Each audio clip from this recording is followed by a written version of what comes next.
देखिए, last class तक हम लोगों ने आपके एसपीएम का स्टडी नोट 1 कंप्लीट कर लिया था। आज हम स्टडी नोट 2 स्टार्ट करेंगे। आपका जो ये स्टडी नोट सेकंड है, इसका नाम है performance evaluation and improvement tools.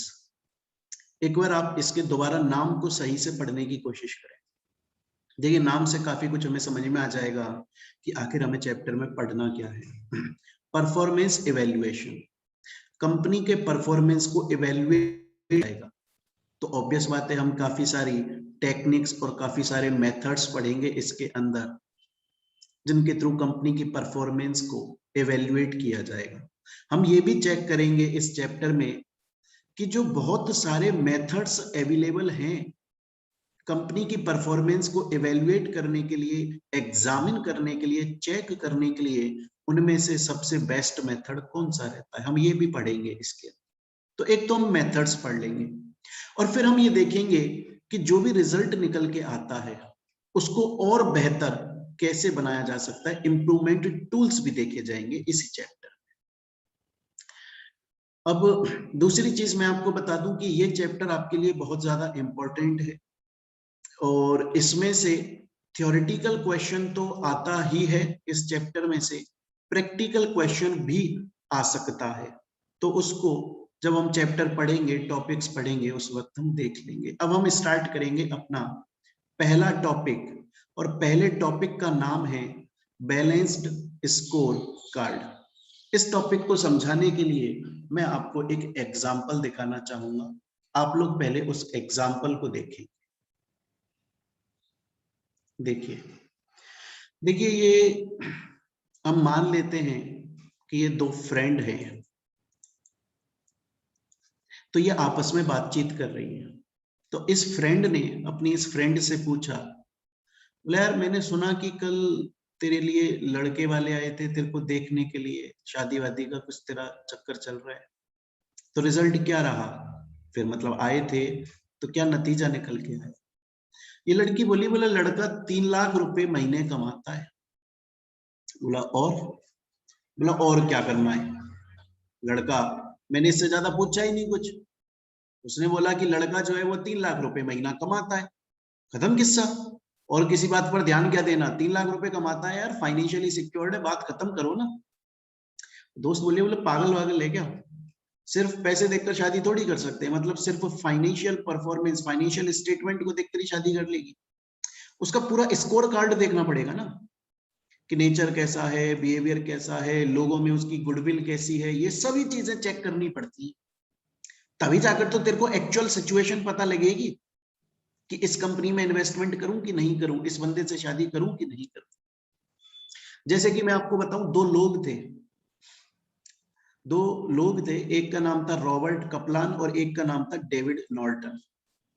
ये दोनों आपस में बातचीत कर रहे थे। ये बोले यार मेरे को ना एक फलाना ढीकना कंपनी में इन्वेस्टमेंट करना है यार। तो ये दोस्त पूछा, बोला तेरे को इस फलाना ढीकना कंपनी में इन्वेस्टमेंट क्यों करना है, किसी में और में क्यों नहीं करना है? बोला यार मैंने कंपनी के फाइनेंशियल स्टेटमेंट्स चेक किए, प्रॉफिट है यार उस कंपनी में, मस्त प्रॉफिट है। बोला तू पागल वागल है क्या यार? सिर्फ फाइनेंशियल स्टेटमेंट देख के कंपनी की असली औकात पता नहीं लगती यार। तेरे को इन्वेस्टमेंट करते वक्त और भी बहुत सारी चीजें देखनी पड़ती हैं। तेरे को यह भी देखना पड़ेगा कि कस्टमर का रेस्पॉन्स कैसा है। तेरे को यह भी देखना पड़ेगा मार्केट में गुडविल कैसी है। तेरे को यह भी देखना पड़ेगा लोग उसके ऊपर भरोसा करते हैं कि नहीं कर सकते। फाइनेंशियल देखना जरूरी है, लेकिन सिर्फ फाइनेंशियल देखना ये तो पागलपंती वाली बात है यार। हो सकता है ना कोई कंपनी आज फाइनेंशियली अच्छी चल रही है, लेकिन उस कंपनी का बिहेवियर अच्छा नहीं है, कस्टमर रेस्पॉन्स अच्छा नहीं है, मार्केट में गुडविल अच्छी नहीं है, तो फिर उस केस में वो कंपनी बाद में तो डाउन चली जाएगी। तुझको बैलेंस करके चलना है, स्कोर कार्ड को बैलेंस करके चलना है, बैलेंस करके। तो स्कोर कार्ड में सिर्फ एक चीज नहीं दे सकता। तू सिर्फ ये नहीं देख सकता कि क्रिकेट के अंदर अगर रविंद्र जडेजा, जो कि एक टाइम पे ऐसा ही मोहम्मद कैफ हुआ करता था, सिर्फ फील्डिंग से 25-30 रन बचा रहा है, लेकिन ना तो बैटिंग अच्छी कर पा रहा है ना बॉलिंग अच्छी कर पा रहा है। मोहम्मद कैफ को हटा दिया, सिर्फ एक चीज पर देखकर आप इन्वेस्टमेंट नहीं कर सकते, पूरी सभी चीजें बैलेंस करते हुए आपको चलनी पड़ेगी। इसके लिए आपको ये भी देखना पड़ेगा बंदे की फील्डिंग कैसी है, बैटिंग कैसी है, बॉलिंग कैसी है, डिसीजन मेकिंग कैसी है, बात मानता है कि नहीं मानता है, टाइम से प्रैक्टिस करता है कि नहीं करता है। पूरी चीज देखोगे तभी ना जाकर तुम इन्वेस्टमेंट कर पाओगे। एग्जाम्पल के तौर पे एक बार की बात है, एक इंटरव्यू देख रहा था मैं, एक बार एक इंटरव्यू देख रहा था, वो इंटरव्यू आ रहा था सलमान खान का, वो ना बॉडी बिल्डिंग के लिए बता रहा था, अच्छी बॉडी बिल्डिंग के लिए। वो बोला कि बॉडी बिल्डिंग के लिए सिर्फ अगर आप जिम के अंदर मेहनत कर रही हो उससे काम नहीं चलेगा, वो तो करना पड़ेगा आपको, लेकिन उसके अलावा बहुत सारी चीजों को आपको बैलेंस करना पड़ेगा, तब जाकर आप एक्चुअल डिसीजन लेने की हालत में आ पाओगे। एक चीज के ऊपर आप लोगे तो सही डिसीजन, आपको अपनी डाइट भी अच्छी रखनी पड़ेगी, है ना, आपको अपनी स्लीप भी अच्छी, ऐसे करके उसने 5-6 चीजें बता दी। ये है बैलेंस स्कोर कार्ड, ये है balance score card. Balance score card एक तरीके की स्ट्रेटेजी होती है जिसमें हम ये चेक करते हैं कि कंपनी जो है आखिर उस कंपनी के अंदर किस तरह की परफॉर्मेंस चल रही है, इवेल्युएट किया जाता है।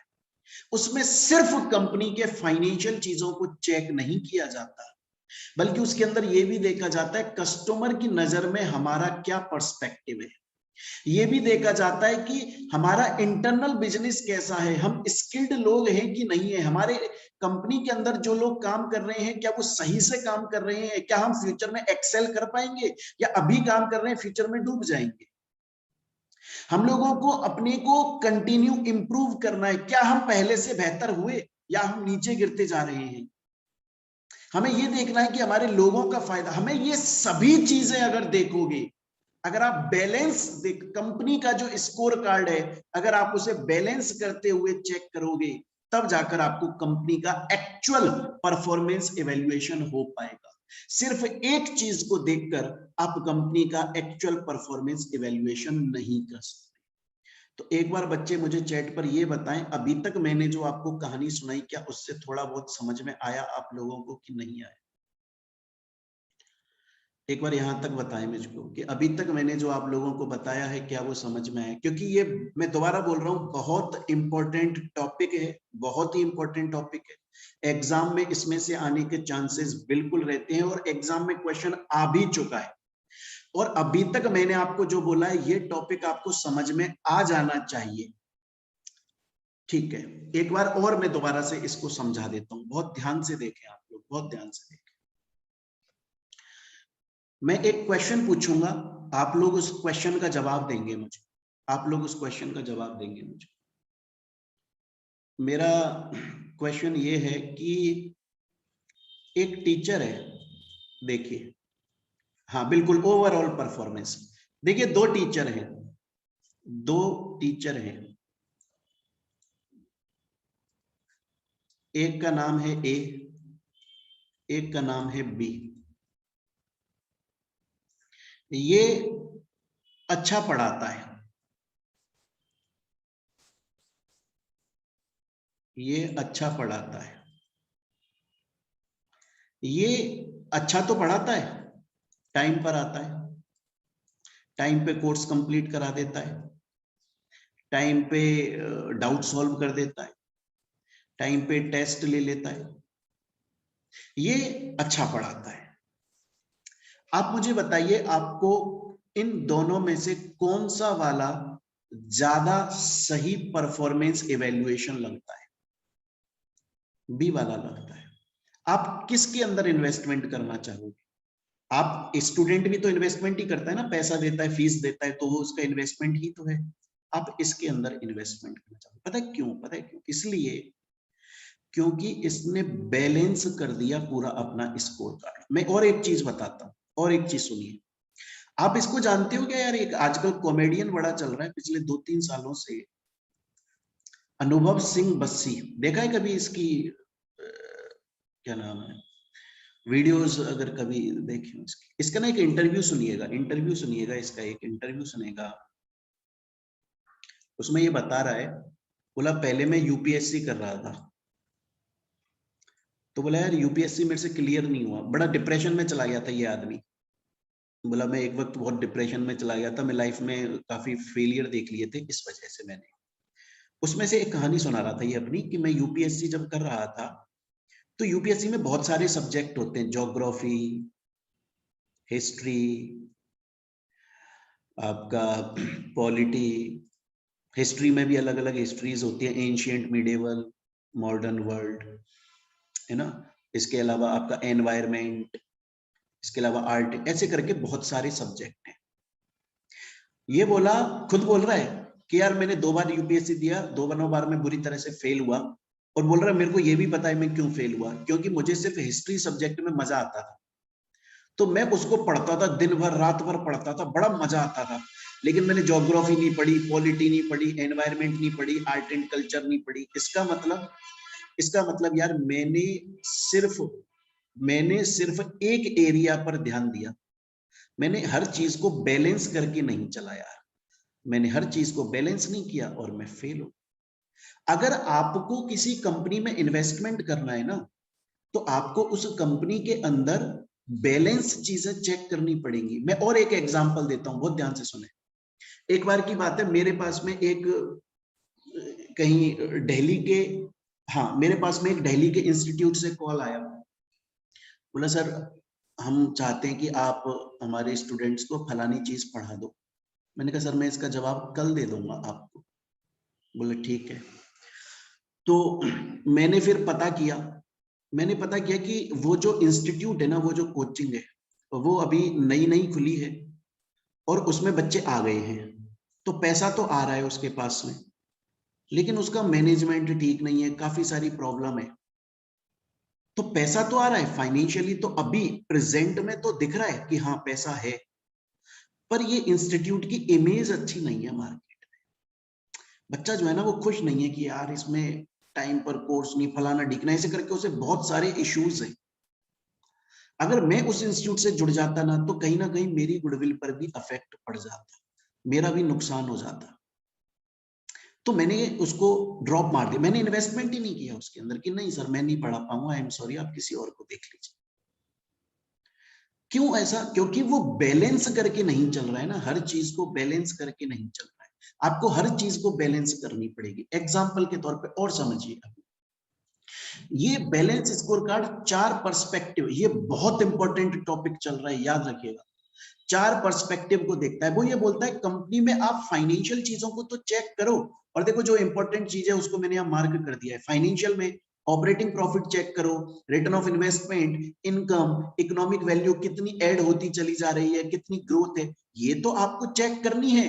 उसके अलावा ये भी तो देखना है ना कि कस्टमर को आप क्वालिटी गुड्स देते हो कि नहीं देते, इफेक्टिवनेस तो नहीं है, मतलब कितनी डिलीवरी में इफेक्टिवनेस है, कस्टमर जो है उसको ओवरऑल सर्विस अच्छी मिल रही है कि नहीं मिल रही है, उसकी नीड और डिजायर को आप फुलफिल कर पा रहे हो कि नहीं कर पा रहे हो, आपकी कस्टमर के प्रति लॉयल्टी है कि नहीं है, मार्केट में आपका शेयर बढ़ रहा है, कस्टमर को आप रिटेन, ऐसा तो नहीं है एक बार कोई कस्टमर आता है और आप उसे प्रोडक्ट देते हो, आपसे खुश नहीं होता, कस्टमर रिपीट नहीं कर रहा आपको, ये तो बहुत गंदी बात है, आप जल्दी से फेल हो जाओगे बिजनेस में।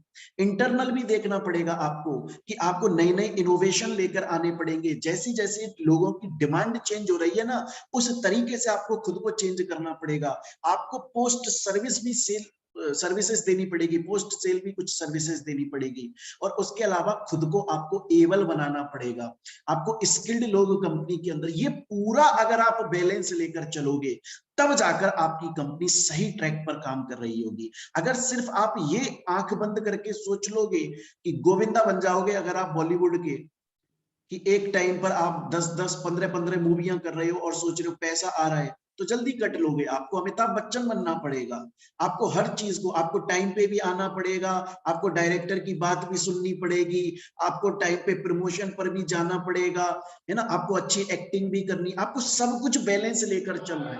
तो आपको फाइनेंशियली भी देखना है, कस्टमर को भी देखना है, इंटरनल भी देखना है, खुद की ग्रोथ भी देखनी है, तब जाकर आप बैलेंस लेवल पर काम कर रहे हैं। मुझे बताएं स्टूडेंट्स, क्या यहां तक आपको अब समझ में आया बैलेंस स्कोर कार्ड? अगर अब भी नहीं आया, कोई टेंशन वाली बात नहीं है, आप बिंदास पूछ सकते हैं, मैं दोबारा समझा दूंगा, नए एग्जांपल्स के साथ समझा दूंगा। मेरे पास में जवाब आ रहे हैं कि सर आ गया समझ। अब देखें, अभी तक मैंने आपको बताया बैलेंस स्कोर कार्ड एक तरीके की स्ट्रेटेजी है, एक तरीके की टेक्निक है, एक तरीके का टूल है, एक तरीके का मेथड है जिससे कंपनी की परफॉर्मेंस को इवेल्युएट किया जाता है। और बैलेंस स्कोर कार्ड बोलता है कि सिर्फ कंपनी की फाइनेंशियल पोजीशन को ना देखते हुए और भी बहुत सारी चीजों पर आपको ध्यान देना चाहिए। ये चारों पर्सपेक्टिव जो यहाँ पर आपको लिखे हुए दिख रहे हैं, ये आपके माइंड में एकदम क्लिक कर जाने चाहिए, है ना, टिप्स पे याद होनी चाहिए ये चारों आपको। और इसके अंदर की जो मेन बात है वो देखो, मैंने अलग कलर से यहाँ पर आपको, ये जो अलग कलर आपको दिखाई दे रहे हैं ना बीच बीच में, ये मेन बात है, ये मैंने हाईलाइट कर दिया यहाँ पर, ये देखो ये हाईलाइट कर, जिससे आप सिर्फ इसी को पढ़ोगे रिवीजन करते वक्त तो आपके लिए और बेहतर हो जाएगी चीज। ये यहाँ पर इसका डायग्रामेटिक एक दिया हुआ है, सेम चीज है, वो डायग्राम से बताई हुई है। आगे चलते हैं। सर क्या इससे रिलेटेड क्वेश्चन आ चुका है एग्जाम में? डायरेक्टली क्वेश्चन आ चुका है, आप देख सकते हैं। देखिए वो पूछ रहा है कि बेनिफिट्स और लिमिटेशंस बता दो बैलेंस स्कोर कार्ड के। तो उसको मैं एक बार अभी समझाऊंगा, अभी हम पढ़ेंगे, मैं आपको दिखा रहा हूं इससे रिलेटेड क्वेश्चन। देखिए दिसंबर 2018 के अंदर ही आए, 14 नंबर के क्वेश्चंस आए, आप देखिए 5, 5 और 4, 14 मार्क्स के क्वेश्चन सिर्फ दिसंबर 2018 में है, तो काफी इंपॉर्टेंट है। चलिए अब मेरे पास में एक क्वेश्चन आया है, पहले उस क्वेश्चन को मैं सॉल्व कर देता हूं। इंटरनल बिजनेस वाले पॉइंट, एक मिनट बिल्कुल समझा देते हैं, एक मिनट रुक जाए।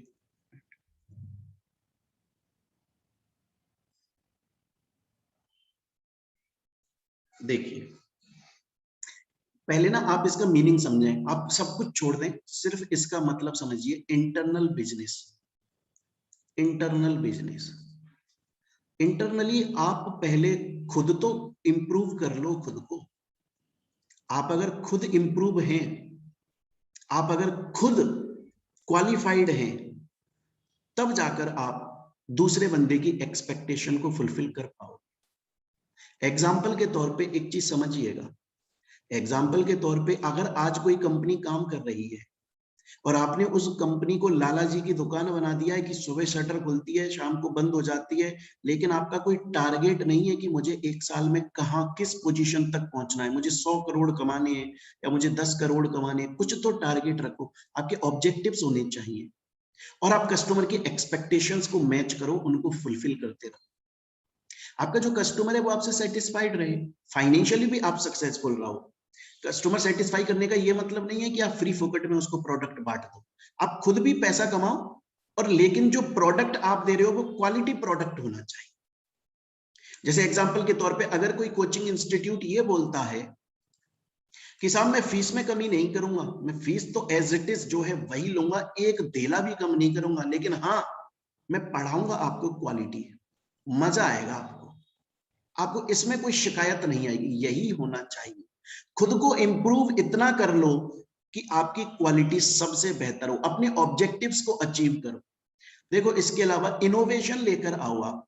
आज सोचिए एक बार के लिए, आप खुद सोचिए, जब ऑफलाइन क्लासेस चलती थी उस वक्त पर अगर कोई टीचर पढ़ा रहा है तो क्या है ना, बच्चा उसके सामने है तो वो वहीं पे एग्जाम्पल को सुना भी सकता है। लेकिन जब आप ऑनलाइन पढ़ा रहे हो तो आपके पास में इतना अच्छा माध्यम है कि आप उस एग्जाम्पल को दिखा सकते हो। पहले आप एग्जाम्पल के थ्रू इमेजिन करवाते थे कि अमिताभ बच्चन ने फलानी मूवी में क्या किया, आप उसे दिखा दो कि देखो अमिताभ बच्चन ये कर रहा है इस पिक्चर में। यार इनोवेशन लाओगे आप तभी तो मार्केट में सस्टेन करोगे, अगर पुरानी चीजों पर टिके रह जाओगे फिर तो लोग बोर हो जाएंगे आपसे, फिर तो आप कपिल शर्मा की तरह धीरे ना धीरे डूबने लग जाओगे, एक ही तरह की काम करते रहो। यही बात इसमें बताई गई, आपको एफिशिएंट बनना पड़ेगा, आपको कंसिस्टेंट रहना पड़ेगा, है ना, आपको कंसिस्टेंट रहना पड़ेगा। आप देखिएगा एक बार, अभी ना आपको पता है एक बीवी की वाइन्स करके एक लड़का है ना, तो वो बहुत फेमस है आज के वक्त पे वो लड़का, और अभी उसका कुछ नया कुछ हो रहा है उसका, मैं इतना ज्यादा तो नहीं मुझे ध्यान है, बट उसका कुछ वो कर रहा है, तो उसका कुछ प्रमोशन कर रहा है वो लड़का। आप देखिए कितनी बड़ी स्टेज पर पहुंच गया है। कि आज वो काफी बड़ी स्टेज, आजकल वो बड़े बड़े लोगों से साथ में एक्टिंग वेक्टिंग करता है, काम करता है, वो टीवी पे भी आने लग गया है आजकल। तो कोई लोग आदमी ये बोले कि यार बताओ, इस तो बढ़िया किस्मत चमक गई इसकी, अरे यार उसने काम किया होगा ना, कम से कम उसने 5 से 6 साल काम किया होगा। मेरे को याद है 2015 में एक स्टूडेंट मेरे को लेकर आया था, बोले देखो सर ये लड़का वीडियोस बनाता है, आजकल ये फेमस हो गया है। कंसिस्टेंट तो रहना पड़ेगा ना आपको, क्वालिटी प्रोडक्ट तो देना पड़ेगा ना आपको। अगर 2 दिन के लिए निरमा का अगर एड नहीं आए टीवी पर, तो लोग सोचते हैं निरमा कंपनी शायद तक बंद हो गई। कॉलगेट का एड नहीं आए तो बंद। कंसिस्टेंट रहना पड़ेगा आपको, अच्छी सर्विस देनी पड़ेगी, पोस्ट सर्विस देनी पड़ेगी। इंटरनली आप खुद को इतना बेहतर कर दो कि कोई आपके ऊपर उंगली ना उठा पाए। आप लोगों को खुद को इतना कॉन्फिडेंस होना चाहिए कि हाँ यार, कंपनी को इतना कॉन्फिडेंस हो कि मैंने जो किया वो सही। अब आया समझ में आप तक? चलिए अब देखें नेक्स्ट, बहुत ही इंपॉर्टेंट चीज देखिएगा। अभी तक मैंने क्या क्या बताया? मैंने बताया बैलेंस स्कोर कार्ड एक स्ट्रेटेजी होती है जिसके अंदर अगर आप कंपनी में इन्वेस्टमेंट कर रहे हैं तो कंपनी को सही तरीके से इवेल्युएट कर दो, सही तरीके से उसका परफॉर्मेंस चेक करो। उसके अंदर सिर्फ फाइनेंशियली नहीं देखते, और भी बहुत सारी चीजों पर आपको नजर रखनी पड़ती है। अब देखिए एग्जाम में क्वेश्चन आया हुआ है, बहुत ध्यान से देखिएगा। देखिए ये क्वेश्चन आपको दिख रहा होगा, ये रहा, ये देखिए ये रहा क्वेश्चन। स्टेप्स क्या होते हैं बैलेंस स्कोर कार्ड के? 5 नंबर का क्वेश्चन आया है दिसंबर 2018 में। स्टेप्स देखिए, आप खुद सोचिए आप क्या करेंगे, आप खुद सोचिए आप क्या करेंगे। सबसे पहले आप आइडेंटिफाई करो आपके की आउटकम्स क्या हैं। की आउटकम का मतलब क्या होता है सर? की आउटकम का मतलब ये है कि एग्जाम्पल के तौर पे हम बात करें, आप ना जैसे की आउटकम का मतलब आप ये देख लो, एग्जाम्पल के तौर पे एक कंपनी है, वो कंपनी 4 प्रोडक्ट बनाती है। जैसे मैं मेरी बात कर लेता हूं, आज मैं अगर मैं अपने हिसाब से अपनी बात करूं, मान लीजिए मैं 4 सब्जेक्ट पढ़ाता हूं,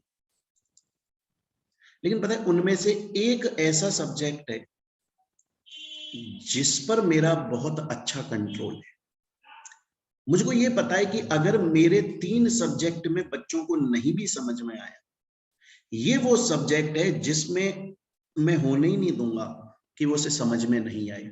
ये मेरा सिग्निफिकेंट प्रोडक्ट है, ये मेरा मेजर प्रोडक्ट है, ये मेरा प्रॉफिटेबल प्रोडक्ट है, ये मेरा मेन आउटकम है। इस प्रोडक्ट को मैं, ये की फैक्टर एरिया, यहीं से चलता हूं मैं। सलमान खान की बॉडी, सलमान खान अगर हर तरीके से भी फ्लॉप हो जाएगा ना, तो आज उसका इतना नाम हो चुका है कि वो ये डिक्लेयर कर दे कि मैं टीवी पे आके शर्ट उतारा हूं तो वो टीआरपी आ जाएगी, क्योंकि लोग इसके नाम का ऐसा मान चुके हैं इस चीज को। समझ रहे हो? आज तो एक सब्जेक्ट उसको मेन हमेशा स्ट्रॉन्ग, ये बात ना निकाल कर देख लो। जैसे ऐसी बहुत सारी आप देखिएगा, एयरटेल जो कंपनी है, एयरटेल कंपनी सिर्फ टेलीकॉम का काम नहीं करती, और भी बहुत सारे काम करती, लेकिन टेलीकॉम का काम उसका मेन है, वो उसमें कभी कमी नहीं आने देगी। बाकी तो वो अपने नाम से पैसा कमा रही है बस, लेकिन ये उसका मेन है। पहले चेक कर लो कौन सा प्रोडक्ट है जिसकी वजह से मार्केट में आप जाने जाते हैं, वो कौन सा प्रोडक्ट है। शाहरुख खान जो है वो जाना जाता है रोमांस के लिए, तो शाहरुख खान कितनी भी वो फाइटिंग वाइटिंग कर ले, लेकिन जब रोमांस वाली बात आ जाती है ना, तो उससे ऊपर कोई नहीं। ये उसका की प्रोडक्ट है, उसे पता है मैं कहीं नहीं चलूंगा तो मैं एटलीस्ट यहां तो चलूंगा ना यार, यहाँ पे तो मैं ले जाऊंगा। अब देखो, इसके बाद में ये देखो कि आप उस आउटकम को कैसे और बढ़ा सकते हैं। फिर उसके बाद में आप अपने की परफॉर्मेंस इंडिकेटर्स डेवलप करो कि मैं कैसे कैसे जो अपना आउटकम है उसको और कैसे बढ़ाऊं, क्या क्या चीजें इसके अंदर ऐड कर दूं, क्या नया इनोवेशन लेकर आ जाऊं, किस तरीके से अपना मैक्सिमम मैं मार्केट कैप्चर कर सकता। उसके अलावा रिलायबल डेटा लेकर आओ। रिलायबल डेटा का मतलब जो आपका, देखिए बहुत सारे लोग ना यूट्यूब पर वीडियोस बनाते हैं। यूट्यूब पर आपको पता है बहुत सारे लोग जो है वो आर्टिफिशियल सब्सक्राइबर परचेज कर लेते हैं। वो फायदेमंद नहीं है ना यार आर्टिफिशियल। आप सिर्फ नंबर दिखा रहे हो कि मेरे इतने सब्सक्राइबर हो गए, लेकिन वो देख थोड़ी ना रहे आपकी वीडियो को, तो वो अच्छी बात थोड़ी है। अब रिलायबल डेटा लेकर आओ, जो आपका एक्चुअल कंज्यूमर है ना उसी तक बात पहुंचा हुआ। उसके अलावा आपका मैनेजर अच्छा होना चाहिए, आपका स्टाफ अच्छा होना चाहिए, और धीरे धीरे इंप्रूव करो। तो स्टेप्स जो डेवलपिंग किए उसे आप खुद भी बना सकते हो कि पहले आप प्लानिंग करो आपको कौन सा प्रोडक्ट लॉन्च करना है, उसके हिसाब से आप ये देखो आपका इतने सारे प्रोडक्ट्स में से मेन प्रोडक्ट क्या है, उस मेन प्रोडक्ट को और आप स्ट्रॉन्ग कर दो। उसके अलावा आप नया स्टाफ लेकर आओ, स्किल्ड और क्वालिफाइड स्टाफ लेकर आओ। इसमें आप अपने भी पॉइंट्स ऐड कर सकते हैं। ये जो यहाँ पर पॉइंट्स दिए हुए हैं ये आपको सिर्फ गाइड करने के लिए दी। नेक्स्ट क्वेश्चन आता है कि सर मुझे एक बार बताएं यहां तक की बात समझ में आई कि नहीं आई। अभी तक मैंने आपको बताया बैलेंस स्कोर कार्ड एक टेक्निक है जिसमें सब चीजों को चेक करते हैं। मैंने आपको इसके 4 पर्सपेक्टिव बताए, financial, customer, internal, learning and growth, और उसके अलावा मैंने आप लोगों को इसके स्टेप्स बता दिए। अगर किसी भी स्टूडेंट को यहां तक डाउट है तो एक बार पहले ये बताएं, फिर मैं आगे चलूंगा। क्लियर है? ओके। अब देखिए एक बार, देखिए हमने ये वाला क्वेश्चन का आंसर देख लिया। एक क्वेश्चन पता है आपका ये भी आ चुका है कि discuss the information required for performance measurement under balance score card.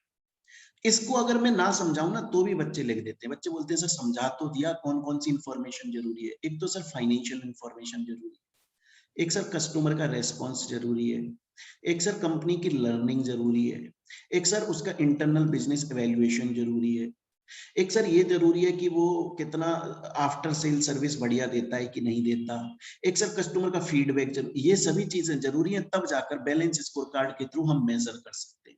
ये बात मैंने यहाँ पे लिखी है। फाइनेंशियल चीजें जरूरी हैं, साथ में नॉन फाइनेंशियल भी जरूरी हैं।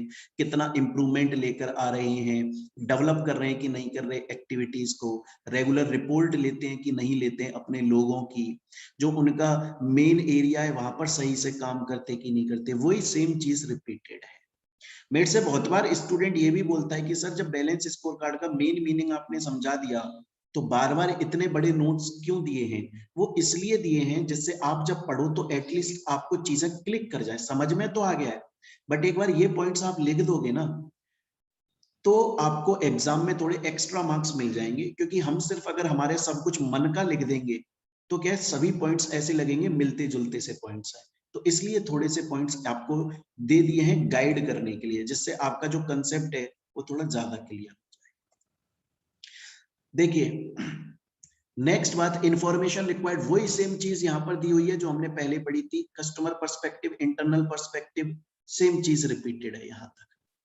तो मुझे बताएं अभी तक समझ में आया बैलेंस स्कोर कार्ड क्या होता है? ये देख लिया, इसके हमने पर्सपेक्टिव देख लिए, ठीक है ना। इसके हमने ये देख लिया कि किस तरीके से आप इंफॉर्मेशन को डेवलप करते हैं, स्टेप्स देख लिए बिल्कुल। अब देखें यहाँ पर बेनिफिट्स। बेनिफिट्स खुद बताइए। देखो बेनिफिट्स में क्या है, बेनिफिट्स में एक तो ये है कि शॉर्ट टर्म नहीं चलेगा, आप उसे अवॉइड कर सकते हो, लंबे टाइम तक खेलोगे। सक्सेसफुली कम्युनिकेट हो जाएगी आपकी कॉर्पोरेट स्ट्रेटेजी। एग्जाम्पल के तौर पे समझिए, एग्जाम्पल के तौर पे आप ये समझिएगा कि जैसे ना कोई एक कंपनी होती है। मेरा ना एक दोस्त था, आपको पता है मेरा एक दोस्त था, फ्रेंड था, वो टीचर है। जब उसने पढ़ाना शुरू किया ना लाइफ में, वो ना बड़ा सीरियसली पढ़ाता था। सीरियसली का मतलब ऐसा नहीं कि डांट के पढ़ाता था, सीरियसली मतलब बड़ा डेडिकेशन से पढ़ाता था। ज्यादा फालतू का मजाक नहीं करता था, पढ़ाने में जो मजाक करना है वो कर लेता था, बाकी मजाक नहीं करता। उससे बहुतों ने बोला, बोला यार तू मतलब बड़ा ऐसा पढ़ाता है यार, तुझे नहीं लगता क्लास में मजाक करना चाहिए, बच्चा ये कहीं नेगेटिव तो नहीं चला जाएगा तेरे लिए? बोला यार ये पॉजिटिव होगा, यही चीज पॉजिटिव होगी। इसमें थोड़ा टाइम लग जाएगा, इसमें थोड़ा टाइम लगेगा। ये बच्चों को जब रियलाइज होगा, जब उनका कोर्स खत्म होगा, घर पे जाके सेल्फ स्टडी कर रहे होंगे, बाकी सब्जेक्ट जो है ना उसमें जब उनको क्लास में उनके साथ में मजाक किया गया था लेकिन अब उन्हें क्लिक नहीं होगी, लेकिन ये चीज जब वो पढ़ रहे होंगे एग्जाम के लिए उन्हें क्लिक हो जाएगा मेरा सब्जेक्ट, तब उन्हें ये रियलाइज होगा कि हाँ ये इसकी अप्रोच सही थी, आज हमें इसी से फायदा होने वाला है। तो वो बोला कि यार मेरी स्ट्रेटेजी जो है ना वो समझ में आ जाएगी बच्चों को, और धीरे धीरे सबको ये पता लग जाएगा फलाना बंदा इस तरीके से काम करता है, ये तरीका है। वो मेरे लिए मेरा यूएसपी बनेगी, यूनिक स्ट्रेंथ मेरा पॉइंट बन जाएगा, वहां से मैं पैसा कमाने लग जाऊंगा। मेरे शेयर होल्डर्स जो हैं उन वो आराम से इवेल्युएट कर पाएंगे, वो देख पाएंगे कि मुझे मेरे कंपनी में इन्वेस्टमेंट करना है कि नहीं करना। उनका कम्युनिकेशन रहेगा मेरे साथ में, मेरी जो पूरा ऑर्गेनाइजेशन है वो फोकस रहेगा कुछ चीजों के ऊपर। मैं दोबारा से बार बार कस्टमर सर्विस इनिशिएटिव्स लेता रहूंगा, अपने जो भी मेरे प्रोडक्ट्स हैं उनको मैं दोबारा से इंजीनियरिंग करता रहूंगा, कुछ नई चीजें उसके अंदर लाता रहूंगा, है ना। मेरे अपडेट्स, मेरे बजट्स जो है वो क्लियर रहेंगे, मैं हर साल एक नया बजट निकालूंगा, अचीव करने के लिए काम करूंगा, मैं नई स्ट्रेटेजी लाऊंगा। ये सभी इसके बेनिफिट्स, ये सभी बेनिफिट्स। और ये नॉर्मल बात है, आप लोग इंटर में पढ़ के आ चुके हो, फाउंडेशन पढ़कर आ चुके हो, मैनेजमेंट से रिलेटेड चीजें, तो बेनिफिट्स सेम चीज यहाँ पर वही दी हुई। मुझको बताएं चैट पे, क्या यहाँ तक की बात क्लियर हुई कि नहीं हुई, आपको बताएं। मैं दोबारा से बोल रहा हूं, अगर समझ में नहीं आए आप पूछ सकते हैं, मैं दोबारा भी बता सकता हूं, कोई प्रॉब्लम नहीं है। ठीक है, नेक्स्ट देखें, लिमिटेशन। क्वेश्चन ये आता है कि क्या इससे कुछ लिमिटेशन या इसके कुछ नुकसान भी होते हैं। हर चीज के कुछ ना कुछ तो नुकसान होते हैं। क्या नुकसान होते हैं? ये नुकसान होता है कि बहुत बार ना शेयर होल्डर इसको उल्टा भी ले जाता है, बहुत बार शेयर होल्डर इसको उल्टा ले जाता है, या शेयर होल्डर का नुकसान हो जाता है फायदा करने के चक्कर में। बोला कैसे? बोला देख, क्या है ना, हम कंपनी के सभी चीजों को देख रहे हैं, कंपनी के सभी सेगमेंट में देख रहे हैं। अब सोच, कंपनी का कोई एक सेगमेंट अगर कमजोर चल रहा है, लेकिन क्योंकि हम सभी सेगमेंट को देख रहे हैं, इसलिए ये सेगमेंट जो है ना वो भी अब नॉर्मल नजर आ रहा है। जबकि अगर इसको अकेले में देखूं तो ये कमजोर है और शेयर होल्डर का लॉस हो रहा है। लेकिन हमने बैलेंस करके चीजें देखी हैं, इसलिए हमें लग रहा है कि हाँ चलो नॉर्मल है, क्योंकि वहां पे इसका सेट ऑफ हो गया। यहाँ पर शेयर होल्डर की वैल्यू गिर सकती है, यहाँ पर उसका लॉस हो सकता है, वो नेगेटिव जा सकता है। या फिर ये भी हो सकता है कि एक तो आप चीजों को सिंगल लेके चलते हो, आप एक एग्रीगेट लेकर चलते हो, वहां पर आप कंट्रोल नहीं कर पाओगे, है ना। वहां पर आप कंट्रोल नहीं कर सकते हो चीज को। एक तो है कि कोई कंपनी अभी तक सिंगल प्रोडक्ट बनाती थी, या कोई कंपनी एक पर्टिकुलर डिपार्टमेंट का ध्यान रखती थी, अब आपने उसे बहुत सारे डिपार्टमेंट का काम दे दिया, तो वहां पर वो फेल हो सकती है, चांसेस ऐसा ऐसा भी हो सकता है डिपार्टमेंट्स में कंफ्लिक्ट हो जाए, कंफ्यूजन हो जाए। ऐसा भी हो सकता है हमारा कॉर्पोरेट कल्चर ही ऐसा ना हो। जैसे एग्जांपल के तौर पे और बताऊं मैं आप, मेरे को ऐसा लगता है कि अगर कोई कोचिंग इंस्टीट्यूट है ना, उसका मालिक टीचर नहीं होना चाहिए, या ऐसा बोल दो कोई टीचर किसी इंस्टीट्यूट का मालिक ना हो। अगर वो अकेला पढ़ा रहा है उसमें तो वैलिड है, तो मस्त है, फिर कोई दिक्कत नहीं है। लेकिन अगर किसी कोचिंग में मालिक जो है वो टीचर है और वो पढ़ा भी रहा है, वो भी कर रहा है और बाकी लोग भी पढ़ा रहे हैं, वहां पे ना कंफ्यूजन स्टार्ट हो जाता है, क्योंकि वो प्रॉपरली टीचिंग को भी नहीं संभाल पाएगा, प्रॉपरली मालिक को भी नहीं संभाल पाएगा। बहुत बार ना कन्फ्लिक्ट्स होने लग जाएंगे, वो खुद में ही कंफ्यूज हो जाएगा। एज टीचर उसको बच्चों से प्यार से बात करनी पड़ेगी, और मालिक के तौर पे उसको फीस कलेक्ट करते वक्त थोड़ा सा स्ट्रांग होना पड़ेगा, हो सकता है रूड होना पड़ेगा। तो ये लिमिटेशंस भी होती है। तो हर चीज का फायदा है, नुकसान है। ये क्वेश्चन एग्जाम में आ चुका है, देखिए लिखा हुआ है, बेनिफिट्स और लिमिटेशन, 4 नंबर का ये क्वेश्चन आया। मैं एक बार स्टार्टिंग से दोबारा से रिपीट कर देता हूं। बैलेंस स्कोर कार्ड एक टेक्निक होती है, बैलेंस स्कोर कार्ड एक स्ट्रेटेजी होती है, उसमें कंपनी की परफॉर्मेंस को इवेल्युएट किया जाता है, उसमें कंपनी के बहुत सारे सेक्टर्स को चेक किया जाता है। उसके 4 पर्सपेक्टिव मेन होते हैं, financial, customer, internal growth, business process and learning and growth. ये 4 जो है वो मेन होते हैं। उसके अलावा स्टेप्स जो है वो ये होते हैं, पहला ये देखो आपका मेन प्रोडक्ट क्या है, उसको स्ट्रॉन्ग बना लो, फिर धीरे धीरे उस रिलायबल डेटा आपके पास में आना चाहिए, अपना कंपनी का जो स्टाफ है वो वैलिड होना चाहिए, स्किल्ड होना चाहिए, सही तरीके से काम करो, सही तरीके की सर्विस दो, और धीरे धीरे इंप्रूवमेंट लाओ। कहीं भी एक जगह पर ये मत मान लो कि मेरी फाइनल सक्सेस है। टाइप्स के अंदर भी मैंने आपको बताया, इसके अंदर फाइनेंशियल, नॉन फाइनेंशियल, ये देखिए कस्टमर पर्सपेक्टिव, इंटरनल, ये वही चीजें हैं, वही देखना पड़ेगा आपको। देन इसके बाद में बेनिफिट्स और लिमिटेशन। यहां तक एक बार सभी बच्चे मुझको बता दें, ये जो बैलेंस स्कोर कार्ड है क्या आपको समझ में आया कि नहीं, क्योंकि बहुत इंपॉर्टेंट टॉपिक है। हो सकता है 10 नंबर का क्वेश्चन आ जाए, हो सकता है 5-6 नंबर का क्वेश्चन आ जाए। मेरे पास में रिप्लाई आ रहा है कि सर समझ में आ गया। ओके ठीक है, आगे चलते हैं। अब जो नेक्स्ट टॉपिक मैं स्टार्ट कर रहा हूं, उस नेक्स्ट टॉपिक का नाम है DU point analysis. Most important topic है इस चैप्टर का।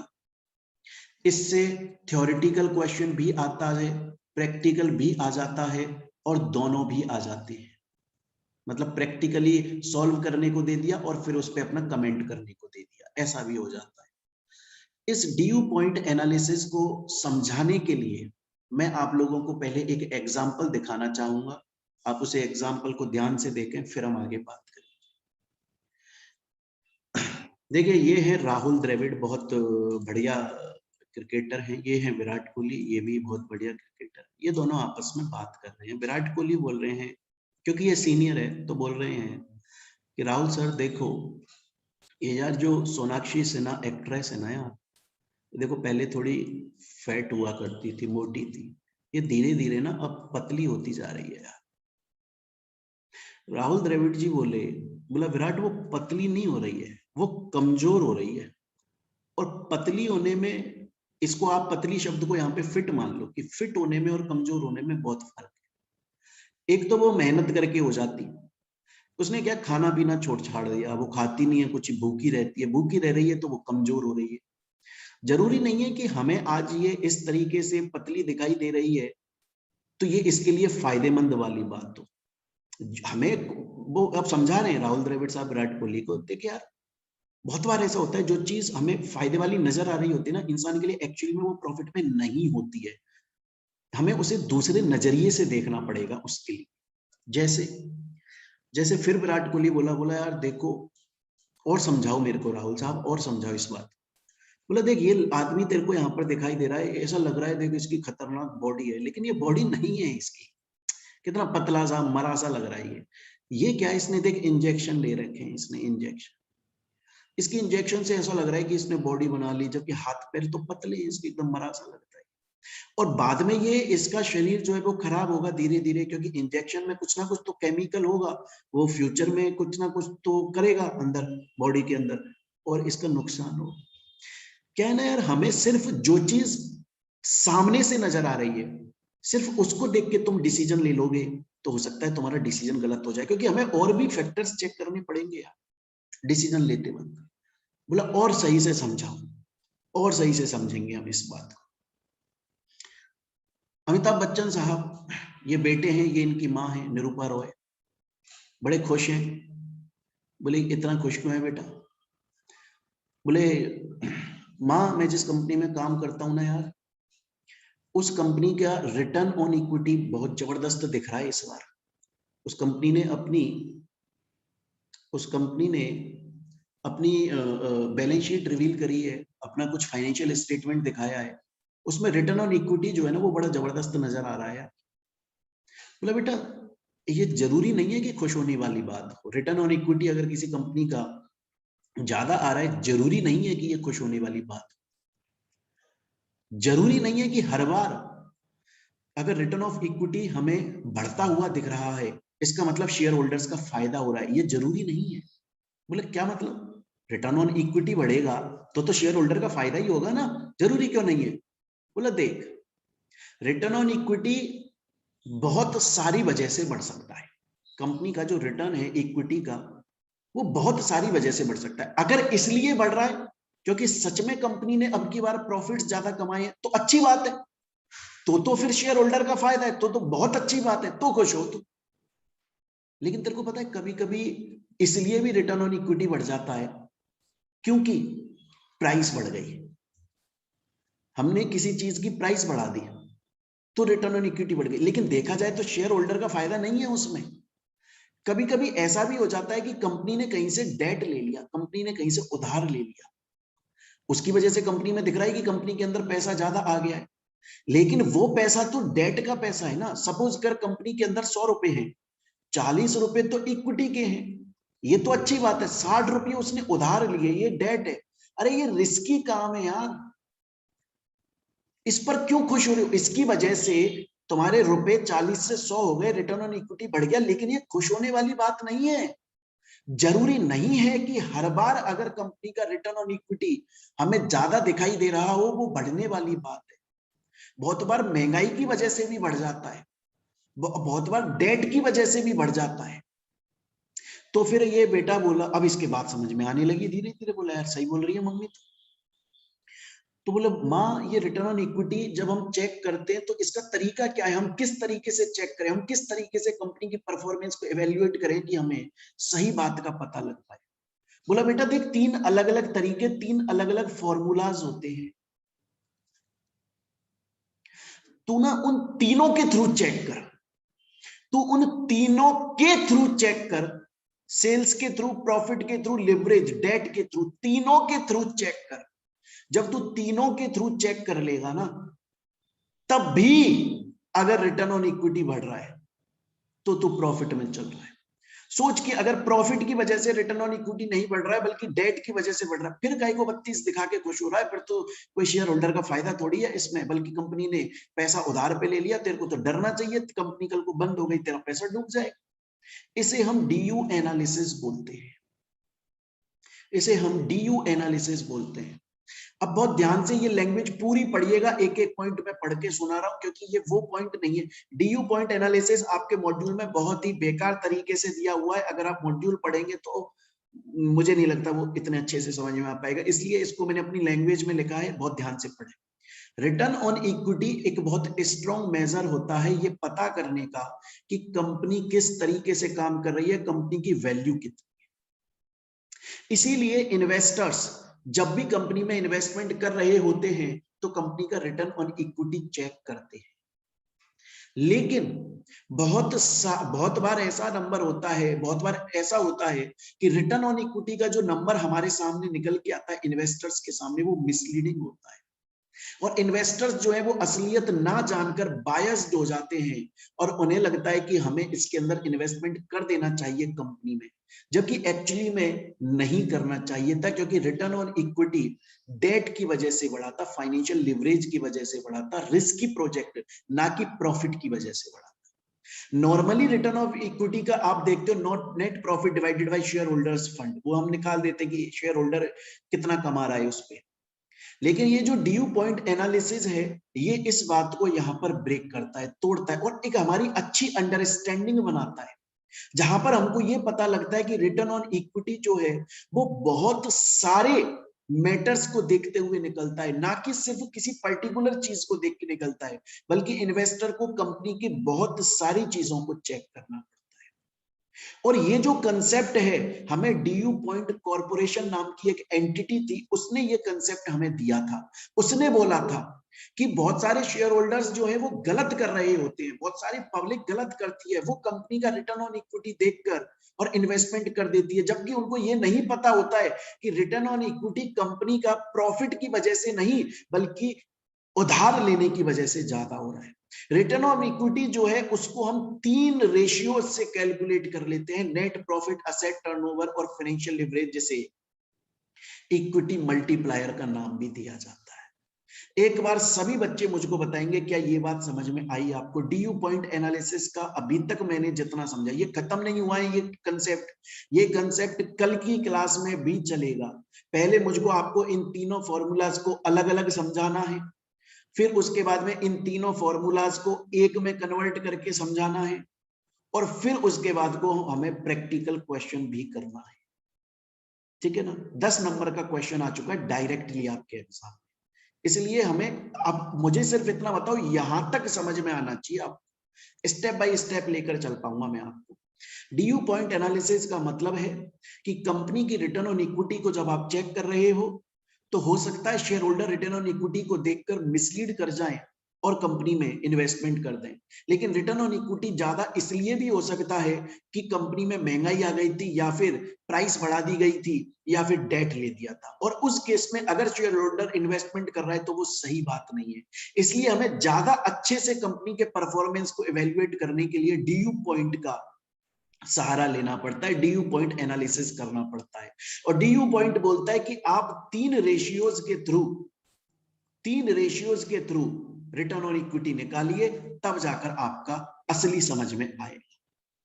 सभी बच्चे एक बार चैट बॉक्स पर दोबारा से बता दें मुझको यहां तक का क्लियर है कि नहीं, क्योंकि आज की क्लास में मैं इतना ही पढ़ाऊंगा, बाकी जो है मैं कल की क्लास में कंटिन्यू करूंगा। ये वाला कंसेप्ट यहाँ पर खत्म नहीं हुआ है, अभी चलेगा, कल की क्लास में और चलेगा। मेरे पास आ रहे हैं कि सर यहां तक समझ में आ गया, ओके, तो बाकी का हम लोग कल कंटिन्यू करेंगे। आपकी क्लास आज की यहीं पे खत्म।